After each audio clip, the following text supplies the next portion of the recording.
Las tradiciones de la adoración pagana al dios Sol, que fueron establecidas en Babilonia mucho antes del incidente de la Torre de Babel, han sido propagadas a través del mundo mediante los vestigios del sistema religioso de Nimrod.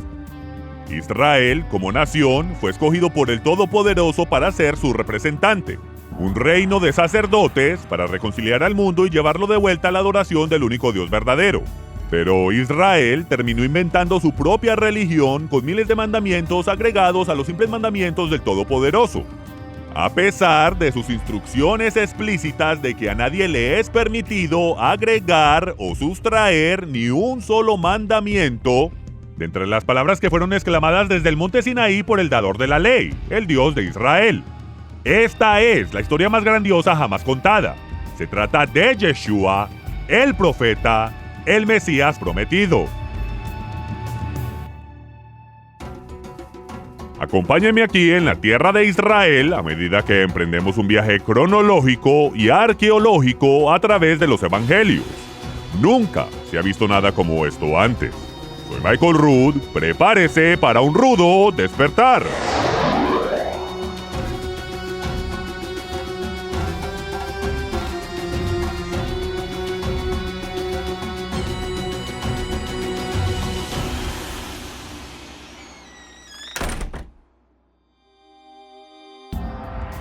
Tenía 17 años, estaba de pie en un campo de trigo que ondeaba cerca de mi casa en Michigan, predicando apasionadamente el sermón del monte ante una multitud imaginaria. Estaba intentando expresar las palabras de la versión King James de la Biblia en mi propio vocabulario, tratando de entender lo que Jesús decía a aquellos que subieron la montaña para escuchar su primera enseñanza registrada. Cuando llegué a la frase, el Evangelio del Reino, paré en seco. Me quedé mirando ese campo pensando, pero dándome cuenta de que realmente no entendía esas palabras.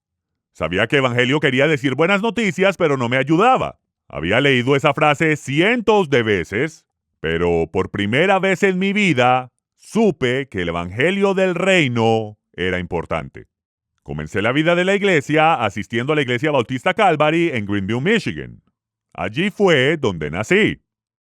Cuando estaba en el jardín de niños, me gané una Biblia versión King James, como premio por haber traído más niños al campamento cristiano de verano. Mi madre llevó a un grupo de niños a quienes nunca antes había conocido en nuestra camioneta Chevy año 55. Ella era la verdadera evangelista, yo solo la acompañé en el viaje dentro del Chevy del 55. Yo estaba en segundo grado cuando me arrodillé en mi cama y con lágrimas en los ojos le pedí a Dios que me usara como su sirviente. Ese fue el día que le di mi corazón y mi vida a Jesús, y eso dio comienzo a la aventura en la que me encuentro hoy. Ese año mi padre entregó su vida a Dios. Más adelante se convirtió en superintendente de la escuela dominical y asistió al seminario bautista con el objetivo de aprender hebreo.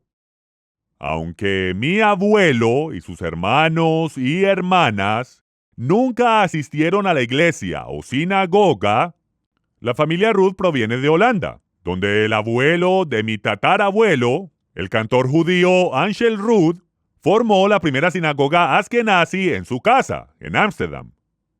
Pasaría casi una década antes de que yo comenzara a entender la importancia de mis raíces judías, a medida que me criaba en una iglesia gentil atendiendo 6 servicios por semana.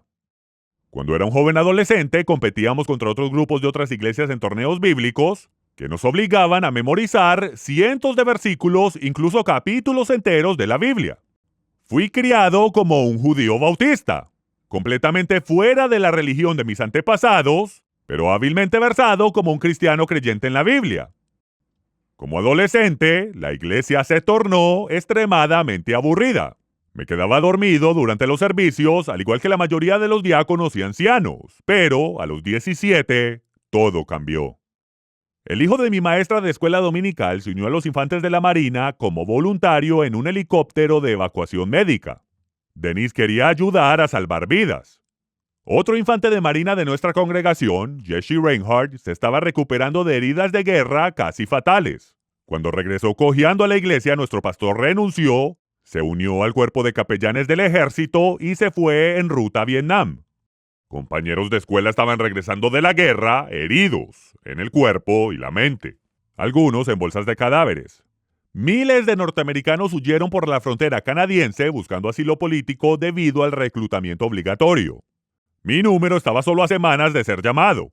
Vida, muerte y Vietnam eran temas constantes de conversación entre mis amigos noche tras noche cuando nos sentábamos a debatir en el césped de la biblioteca pública. Una noche me encontraba solo, y mientras miraba al otro lado del césped de la biblioteca vi palabras de fuego las cuales decían: tu palabra es verdad. No era simplemente un versículo bíblico. Lo había memorizado años antes, pero ahora era una revelación que cambió mi vida. Comencé a leer libros enteros de la Biblia sin parar. Leía el guión de una historia, la cual no había visto anteriormente. Era la historia más grandiosa jamás contada. Leí los Hechos de los Apóstoles y todo cambió. Esos creyentes del primer siglo no estaban contando historias pasadas acerca de Jesús. Estaban haciendo realmente lo que Él les instruyó que hicieran. Él dijo: enseñen las cosas que yo les he enseñado. Y estos seguidores judíos del Mesías judío lo estaban viviendo con señales, milagros y prodigios de los cuales nunca había sido testigo en mis 17 años de iglesia gentil. Sabía que de alguna manera, en algún lugar, el poder del Dios vivo tenía que ser evidente el día de hoy. Pero después de 17 años de reuniones de oración todos los miércoles, tuve que admitir que nunca había visto a una persona ser sanada milagrosamente. Hasta que me salí de la religión y comencé a buscar la verdad. Hice un compromiso potencialmente peligroso. Me bauticé en las aguas de un arroyo cercano y juré por el altar del Dios Todopoderoso que me colocaría en un lugar donde milagros pudieran ocurrir, donde los muertos pudieran ser resucitados. Me uní a los infantes de la Marina. Mi contrato garantizaba que iba a ser enviado a campamento de entrenamiento a Paris Island y de ahí a entrenamiento avanzado de infantería en Camp Pendleton. Luego esperaba que mi próxima parada fuera en Vietnam. Pero 6 meses después, mientras esperaba órdenes, el comandante anunció que no más infantes de la Marina serían enviados a Vietnam. Esa interrupción de mi carrera militar facilitó la aventura en la cual continúo hasta este día.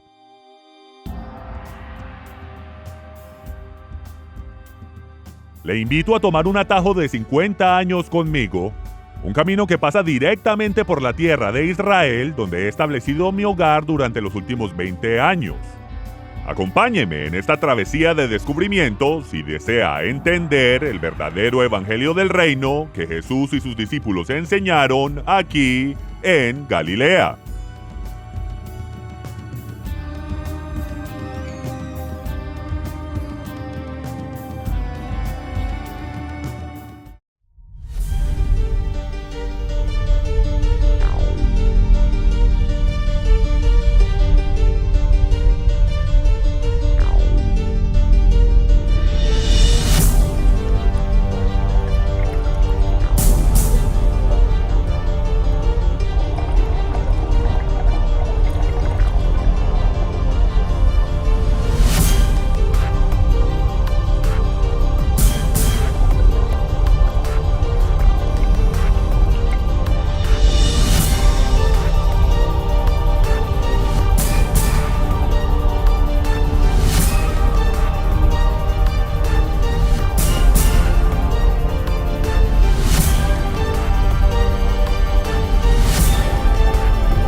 Más de 6 meses antes de su crucifixión, tanto Jesús como sus discípulos estuvieron predicando el Evangelio del Reino en las sinagogas por todo Galilea.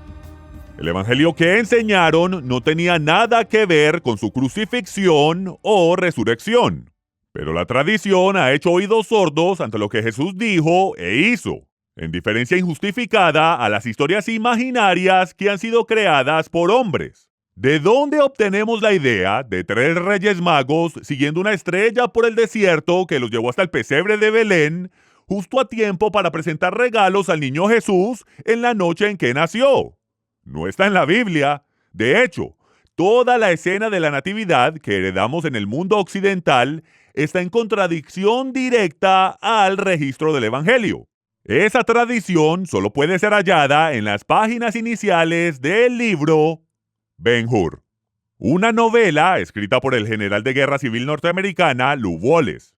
Ben-Hur fue la novela más vendida en Norteamérica por más de 50 años, superada solo por la versión King James de la Biblia.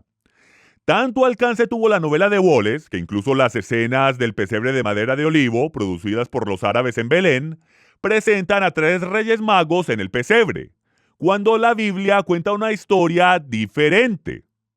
Si usted desea creer en Campanita, el ratón Pérez, el conejo de la Pascua o San Nicolás, le recomiendo que cambie el canal. He estado en búsqueda de la verdad por más de 50 años, no estoy interesado en proteger tradiciones erróneas. ¿Qué decir del 31 de octubre, el Día de Todos los Santos? Este era originalmente el día de Samhain, el dios de la muerte. Aun cuando las escrituras prohíben estrictamente la adopción de prácticas paganas y renombrarlas para que cumplan un propósito supuestamente espiritual, Roma cristianizó este día dedicado a la muerte al cambiar el nombre Samhain por Víspera de Todos los Santos, el cual se convirtió en el día más comúnmente conocido como Halloween o Hollyween, Santo Dios de la Muerte. Hoy podemos ver lo cristiana que se ha tornado esta celebración. Es una ilustración viva del por qué Dios dio mandamientos tan específicos con respecto a la adopción del paganismo. En Deuteronomio 12:30, Moisés instruyó: cuídate de no caer en una trampa imitando las prácticas de las naciones paganas, y de no buscar sus dioses diciendo: ¿cómo servían estas naciones a sus dioses para que yo haga lo mismo? No procederás así para con Jehová tu Dios, porque toda acción abominable que Jehová odia, ellos la han hecho en honor a sus dioses. ¿Y qué hay con el viernes de Dagón? El día en que el dios pescado asirio es adorado. Es por eso que crecí comiendo pescado todos los viernes en la escuela pública de Michigan. Y el domingo de resurrección, cuando Semiramis, la esposa de Nimrod, fue proclamada reina del cielo por los dioses y enviada a la tierra en un huevo gigante el primer domingo después del equinoccio de primavera, el cual cayó en el río Éufrates, se abrió y de él emergió Semiramis, reencarnada como Ishtar, la diosa del sexo de pecho desnudo, quien para demostrar su divinidad convirtió a un pájaro en un conejo que pone huevos. Porque las religiones romanas lamentan la muerte de Jesús el viernes de Dagón, el dios pescado, y celebran su resurrección el domingo de Ishtar, la diosa del sexo. Jesús era judío, no babilónico. Mi Biblia dice que fue en la Pascua hebrea, cuando el Cordero de Dios fue sacrificado, y en Yom HaBikurim, el día en que los primeros frutos eran cosechados de la tierra. ¿Y el 25 de diciembre, el nacimiento de Jesús? El 25 de diciembre era el solsticio del invierno en el antiguo calendario babilónico que marcaba la reencarnación de Nimrod como el bebito Tamuz. ¿Recuerdan el registro en el capítulo 8 de Ezequiel? ¿Mujeres llorando por Tamuz? Esto era una abominación que tomaba lugar en el templo que el profeta denunció como un hedor en la nariz del Todopoderoso. ¿Por qué se dice que todos los dioses paganos del sol nacieron el 25 de diciembre? Porque Constantino declaró esta fecha como el día en que Jesús nació. La profecía más repetida en todas las escrituras es la profecía sobre Jesús. Él dijo que solamente habría una sola señal de su autenticidad. Solo una señal de que él era el profeta del cual Moisés profetizó. una señal de que él era el Mesías, el cual eventualmente se sentaría en el trono de su padre David y gobernaría toda la tierra. Esta sería la señal del profeta Jonás. Tal como Jonás estuvo 3 días y 3 noches en el estómago del gran pez, asimismo Jesús profetizó que él estaría en el sepulcro 3 días y 3 noches y resucitaría al tercer día. Sin embargo, hemos heredado innumerables tradiciones paganas relacionadas con el Viernes Santo de Dagón y el Domingo de Reencarnación de Ishtar. Damas y caballeros, Einstein no pudo obtener 3 días y 3 noches entre el Viernes de Dagón y el Domingo de Ishtar. Pero debido a nuestras tradiciones heredadas, arraigadas al culto babilónico del sol, ni siquiera podemos contar hasta 3 para verificar la única y verdadera señal del verdadero Mesías. Algo anda mal con nuestros sistemas religiosos paganos, o hay algo terriblemente errado con la Biblia.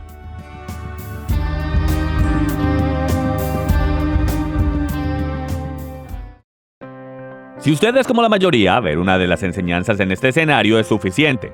Diste una donación o compraste una de las enseñanzas de un rudo despertar. Pero lo que sucede desde ese escenario es solo el comienzo. Su apoyo hace mucho más. Acompáñenme. Cuando usted hace una donación o compra a un rudo despertar, usted nos permite enviarle material de enseñanza gratuitamente a personas con menos recursos alrededor del mundo.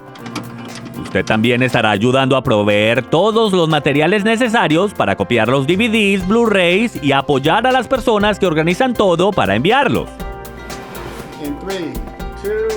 Pero antes de que todo eso suceda, su apoyo hace algo más.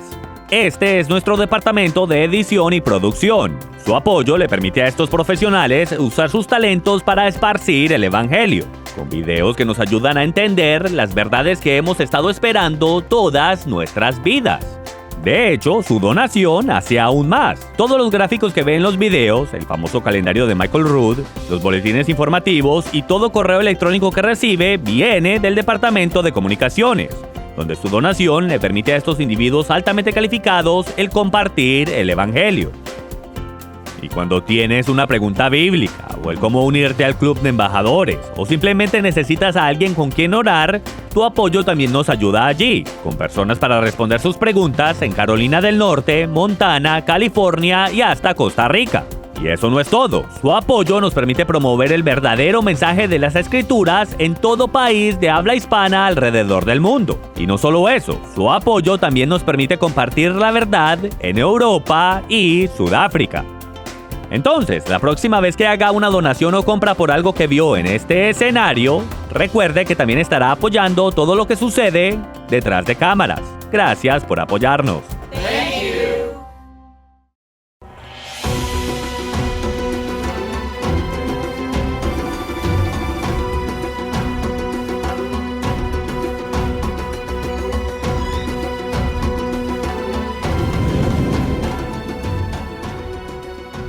El credo de los apóstoles fue elaborado por los líderes religiosos de Constantino como la declaración definitoria de fe para la nueva religión de su imperio.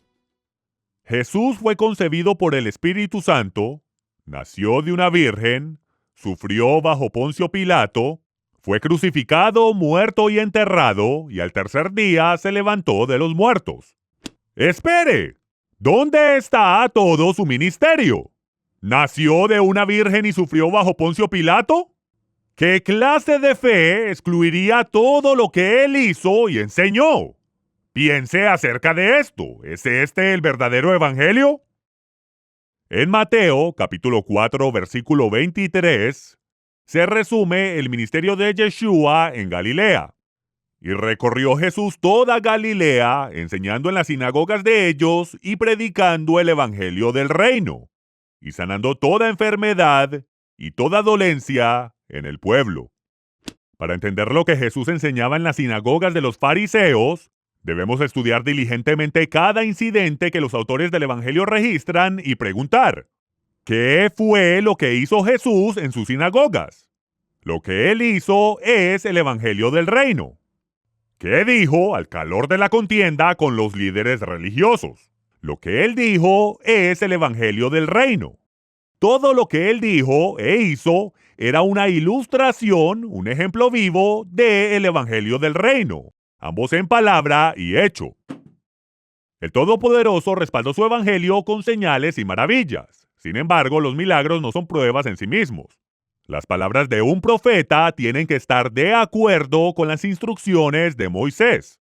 Jesús siempre corroboró y aclaró, pero nunca contradijo o revocó la revelación que Dios le dio a Moisés en el monte Sinaí. En Deuteronomio capítulo 13, versículo 1, Moisés instruyó: cuando se levantare en medio de ti profeta o soñador de sueños, y te anunciare señal o prodigios, y si se cumpliere la señal o prodigio que él te anunció diciendo: vamos en pos de dioses ajenos que no conociste y sirvámosles, que ya se te ha instruido a no seguir, no darás oído a las palabras de tal profeta ni al tal soñador de sueños, porque Jehová vuestro Dios os está probando para saber si amáis a Jehová vuestro Dios con todo vuestro corazón y con toda vuestra alma. En pos de Jehová vuestro Dios andaréis, a él temeréis, guardaréis sus mandamientos y escucharéis su voz. A él serviréis y a él seguiréis. La adherencia de Jesús a los mandamientos de Moisés pasó la prueba de autenticidad de un profeta verdadero. Los milagros que hizo y su aclaración de los mandamientos lo autentificó como el profeta del cual Moisés profetizó en Deuteronomio capítulo 18 versículos del 15 en adelante. Profeta en medio de ti, de tus hermanos, como yo te levantará Jehová tu Dios. A él deberán Shema, a él oiréis y obedeceréis. Mas a cualquiera que no oyere mis palabras, que él ha de hablar en mi nombre, yo le pediré cuenta. De todas las palabras registradas en las Escrituras, aquellas a las que debemos estar particularmente más atentos y ser obedientes, son las palabras que son sin duda alguna las más importantes de traducir correctamente.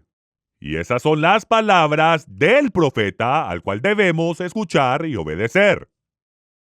La Torá instruye en Deuteronomio, capítulo 4, verso 2, no añadiréis nada a la palabra que yo os mando, ni quitaréis nada de ella, para que guardéis los mandamientos de Jehová vuestro Dios, que yo os mando. Si de alguna manera añadimos o sustraemos de los mandamientos, ya no poseemos los mandamientos de Dios. Tenemos una religión de hombres. Si guardamos sus mandamientos, pasamos la prueba. Si quebrantamos sus mandamientos, añadiendo, sustrayendo o completamente ignorando las enseñanzas del profeta, fallamos la prueba. La gracia nunca ha sido permiso ni excusa para quebrantar los mandamientos del Todopoderoso.